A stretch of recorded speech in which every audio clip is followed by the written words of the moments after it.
Katanya pernah Vanessa menyatakan cinta seperti itu. Ya saya katakan gini ya, orang mau gelarnya berapapun, titelnya, anggap aja tertinggi profesor, tapi kalau tidak punya adab, tidak punya ilmu, maka akan kelihatan apa ya, kelihatan culunnya gitu loh.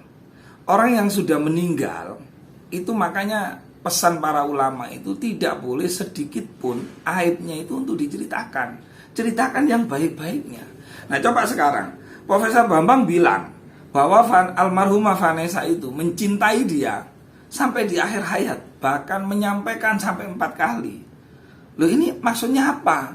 Lawang almarhumah Vanessa itu menikah secara sah, video-videonya yang terakhir itu bagaimana almarhumah Vanessa dan Mas Bibi ini menunjukkan, bahkan menjadi teladan gitu loh, anak-anak muda agar ke depan bagaimana membangun rumah tangga yang baik, bagaimana membangun cinta yang benar.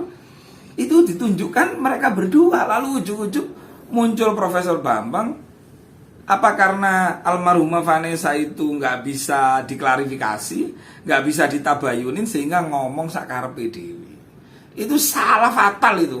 Mengatakan almarhumah mencintai sampai akhir, salah itu. Itu harus minta maaf kepada keluarga Haji Faisal. Kenapa? Karena sampai detik, sampai meninggal ya, itu almarhumah Vanessa adalah istri sah Mas Bibi, yang dikaruniai anak namanya Galaskai. Itu harus minta maaf itu.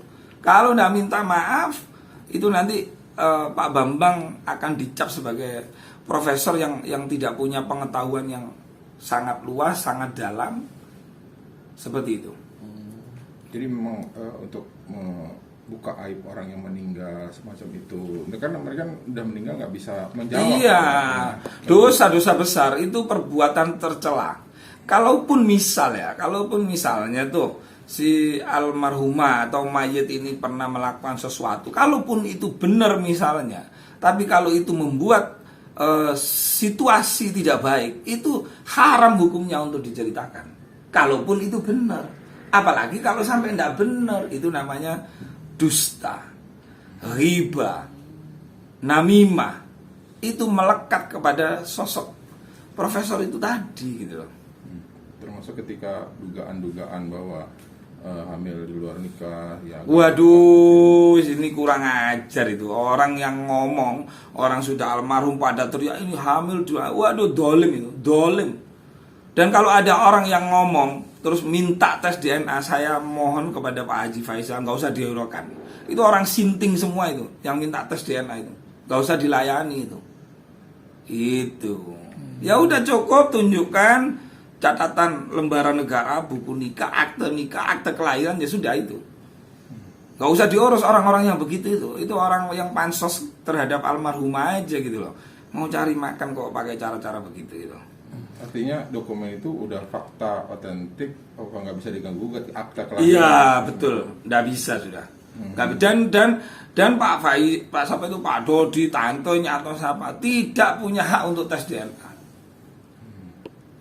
Tidak ada sesuatu yang mendesak begitu. Iya, nggak usah dihiraukan. Mau somasi mau biarin aja, sobek aja somasinya. Kalau saya begitu gitu loh. Karena mungkin polemiknya itu yang terjadi, dia sebut ada polemik dalam arti sekadar isu, maksudnya fakta hukumnya sudah ada dalam bentuk dokumen-dokumen. Lembaran negara udah itu. Apalagi Pak Haji Faisal ini ditunjuk oleh hakim itu kan wakil Tuhan ya. Ditunjuk sebagai wali, ya sudah itu. Maka saking Pak Faisal ini kesabaran orang menurut saya.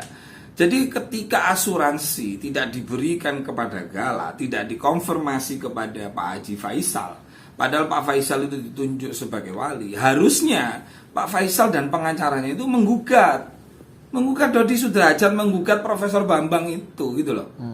Ada apa Profesor Bambang itu kok pegang uang katanya, terus membagikan uang sudah dibagi 2, ini apa-apaan ini? Nggak bener itu, ngawur itu, dolim gitu. Gus, banyak netizen yang bilang coba saya sekali Gus bertemu dengan Bambang. Apakah jika Profesor Bambang ingin bertemu bersedia untuk berdebat?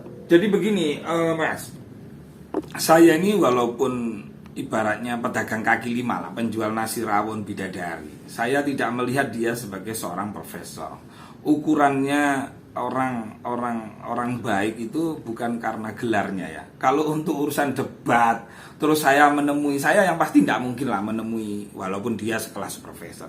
Tapi kalau teman-teman mau memfasilitasi debat secara terbuka, baik ilmu agama, baik ilmu sosial, baik ilmu tentang asuransi, waris, dan lain-lain, bongkar makam dan lain-lain, saya insya Allah siap lahir batin. Ini dalam rangka apa? Dalam rangka edukasi.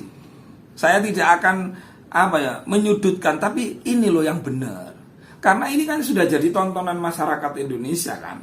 Nah, maka sampaikan kebenaran. Apalagi kan saya lihat profilnya kan seorang pendidik ya. Nah, seorang pendidik ya harus mendidik yang benar gitu, bukan ngajari elek. Seperti itu. Terus itu kemarin